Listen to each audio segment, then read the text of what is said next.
एटा जिले में योगी सरकार ने भ्रष्टाचार पर कड़ा प्रहार किया। एटा में उत्तर प्रदेश राजस्व परिषद के फर्जी पत्र के आधार पर नियुक्ति पाने वाले 24 बाबुओं के खिलाफ कार्रवाई के आदेश दिए हैं। इन बाबुओं में से 15 सेवानिवृत्त हो चुके हैं, जिनकी पेंशन रोकने के आदेश दिए गए हैं। आरोपियों में से 2 की मृत्यु हो चुकी है और 7 लोग वर्तमान में अपनी सेवाएं दे रहे हैं। इस संबंध में एटा जिला प्रशासन की तरफ से जारी किए गए प्रेस नोट में यह दावा किया गया है कि आरोपित सभी कर्मचारियों के खिलाफ कार्रवाई करते हुए सेवानिवृत्त हो चुके 15 कर्मचारियों की पेंशन रोकने के आदेश जारी किए गए हैं।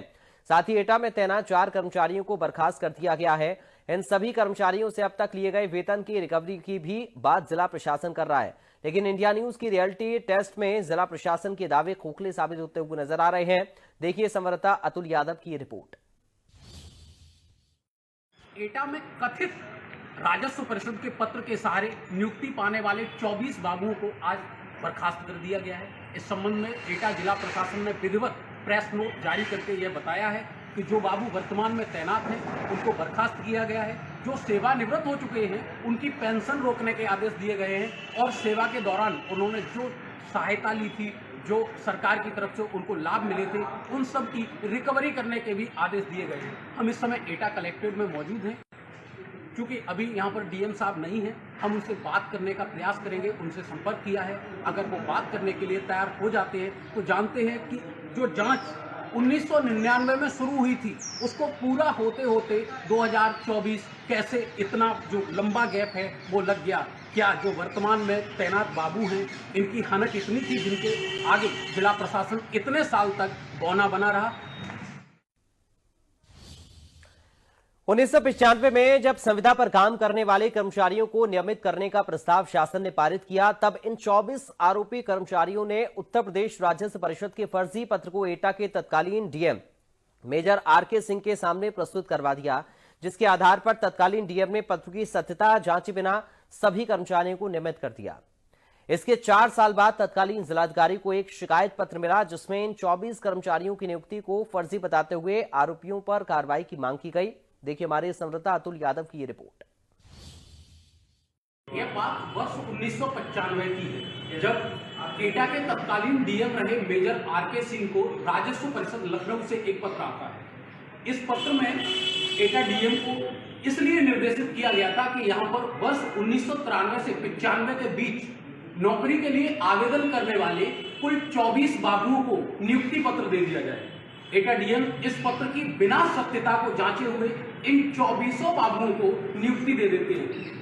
इसके 4 साल बाद राजस्व परिषद से पुनः एक पत्र प्राप्त होता है और यह पत्र एटा के ही किसी अज्ञात शिकायतकर्ता की शिकायत के बाद एटा डीएम को भेजा जाता है, जिसमें यह कहा जाता है कि जो 1995 में राजस्व परिषद की तरफ से पत्र भेजा गया था, दरअसल वो फर्जी था, क्योंकि राजस्व परिषद ने ऐसे किन्हीं बाबुओं की नियुक्ति के लिए एटा डीएम को कोई पत्र नहीं लिखा था।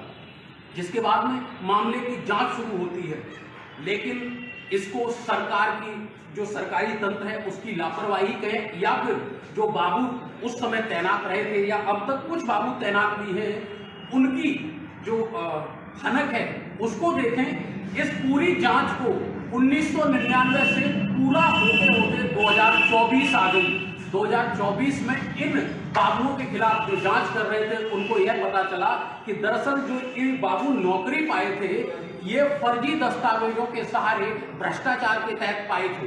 इस पूरे मामले में अब जांच हुई, जांच के बाद सभी 24 बाबुओं को बर्खास्त कर दिया गया है। जो बाबू सेवानिवृत्त हो चुके हैं, क्योंकि 24 बाबुओं में लगभग 15 सेवानिवृत्त हो गए हैं। इन 24 में से 11 की पोस्टिंग बगल के जिले जो एटा से कट के 2008 में कासगंज हो गया, उसमें 11 बाबुओं की तैनाती थी। जो बाबू यहाँ थे उनमें से कुछ मृतक भी हो गए हैं, उनकी मृत्यु भी हो गई है, कुछ सेवानिवृत्त हुई। ऐसे में अब जिला प्रशासन ने जो वर्तमान में पटल पर काम कर रहे हैं उनको बर्खास्त किया है। जो सेवानिवृत्त हो चुके हैं उनकी पेंशन रोकने के आदेश।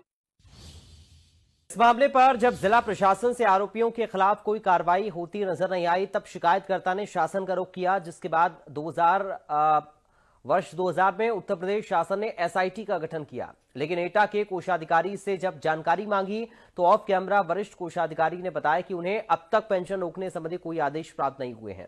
हमारे संवाददाता अतुल यादव की रिपोर्ट देखिए। एटा में राजस्व परिषद के फर्जी पत्र के सहारे जिन 24 बाबुओं ने नियुक्ति पाई थी और अब जिनके खिलाफ जिला प्रशासन कार्रवाई की बात कर रहा है, जिला प्रशासन के द्वारा जारी प्रेस नोट में ये कहा गया है कि जो बाबू सेवानिवृत्त हो चुके हैं उनकी पेंशन रोकने के आदेश दिए गए हैं। मैं इस समय एटा के कोषागार कार्यालय में मौजूद हूँ। यहाँ के कोषाधिकारी हैं, अभी हम उनसे मिले थे, उन्होंने इस संबंध में बात करने से इनकार कर दिया। सूत्रों से ये पता चला है कि अब तक इनके पास पेंशन रोकने संबंधी या फिर वेतन रोकने संबंधी या फिर रिकवरी से संबंधी कोई भी पत्र नहीं आया है। ऐसे में अब सच्चाई क्या है, इसका जवाब तो यहाँ के जिलाधिकारी महोदय ही दे सकते हैं। डीएम प्रेम रंजन सिंह से जब फोन कर मामले की जानकारी मांगी गई, लेकिन डीएम साहब ने मामला सुनते ही फोन काट दिया। देखिए इंडिया न्यूज के संवाददाता अतुल यादव की ये रिपोर्ट। एटा में जिला प्रशासन जिन 24 बाबुओं पर कार्रवाई की बात कर रहा है, इस संबंध में प्रेस नोट जारी कर रहा है, लेकिन ये जो पूरा मामला है बड़ा विचित्र होता दिखाई दे रहा है। इस संबंध में मेरे द्वारा दोपहर में यहाँ के जो डीएम हैं प्रेम रंजन सिंह, इनको कॉल करके समय मांगा गया था और डीएम साहब विधिवत ये कहे थे कि आप जब शाम को आएंगे तो हम आपसे बात करेंगे। लेकिन जब हम पहुंचे हैं वहाँ पे तो डीएम साहब ने मिलने से इनकार कर दिया गया। उनके सुरक्षा कर्मियों के द्वारा जो हैं यहाँ पे, उन्होंने बताया कि डीएम साहब अंदर नहीं है। लेकिन अभी कुछ टाइम पहले ही मेरे द्वारा डीएम साहब को लगभग 7 से 8 कॉल किए गए। डीएम साहब का जो CUG नंबर है उससे कोई रिस्पॉन्ड नहीं हुआ है। एक तरफ जहाँ योगी सरकार कहती है कि सरकारी जो CUG नंबर है उनको हर परिस्थिति में प्रत्येक अधिकारी को उठाना है, लेकिन कासगंज डीएम साहब का अलग ही हाल है। इस संबंध में जिला प्रशासन कह रहा है प्रेस नोट जारी करके कि हमने 24 बाबुओं के खिलाफ कार्रवाई की है। जो बाबू वर्तमान में तैनात हैं उनके वेतन रोकने और बर्खास्तगी तक की कार्रवाई की है। जो सेवानिवृत्त हो चुके हैं उनको जो पेंशन उनको मिल रही है उसको रोकने की कार्रवाई की है। लेकिन इस संबंध में जो जिला प्रशासन एटा की बातें हैं ये सिर्फ हवाई ही नजर आ रही है। इस संबंध में कोई भी अधिकारी, जो जिला स्तरीय अधिकारी है, वो मीडिया से बात करने के लिए तैयार नहीं हो रहा है। इस संबंध में जब हम कोषागार पहुंचे थे तो वहां भी उन्होंने भी यही कहा था कि हमारे पास ऐसा कोई पत्र नहीं आया है। अब एटा जिला प्रशासन की हवाई बातें कब सही होंगी ये तो वक्त ही बताएगा। अतुल यादव, इंडिया न्यूज, एटा। हमारी टीम मामले की पड़ताल के लिए एटा से साल 2008 में अलग हुए कासगंज जिले में पहुंची और कासगंज जिलाधिकारी कार्यालय पहुंचकर मामले की जानकारी जुटाई। देखिए इंडिया न्यूज संवाददाता अतुल यादव की रिपोर्ट। एटा में जिन 24 बाबुओं के खिलाफ कार्रवाई शुरू हुई है, जिनकी वेतन रोके गए हैं, जिनको बर्खास्तगी की कार्रवाई अमल में लाई जा रही है, उनमें से 11 बाबू यहाँ कासगंज कलेक्ट्रेट में तैनात हैं। हम इस समय एटा से कासगंज पहुंचे हैं।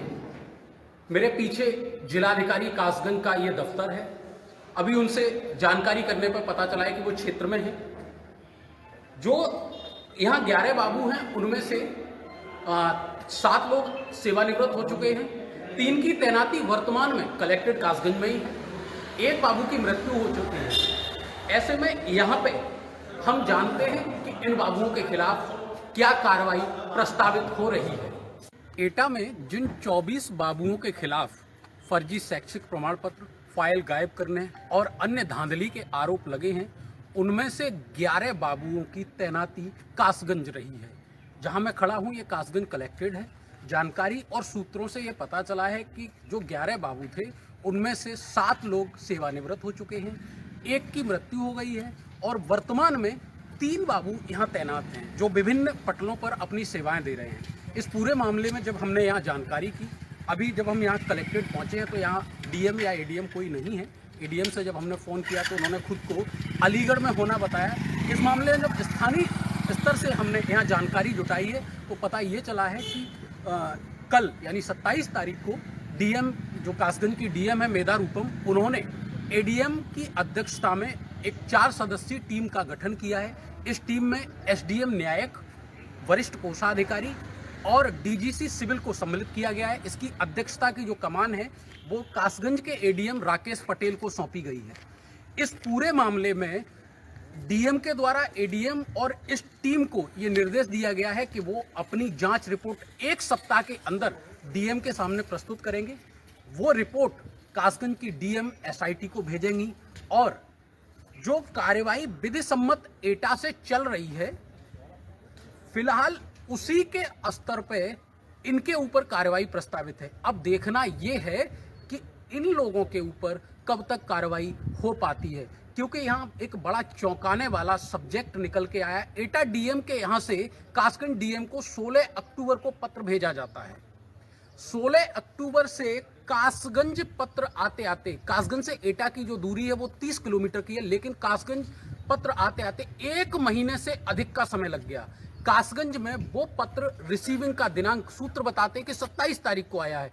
ये बड़ा चौंकाने वाला विषय है कि कासगंज से 30 किलोमीटर की दूरी एटा की है, एटा से कासगंज पत्र आने में 1 महीने से अधिक का समय लग गया।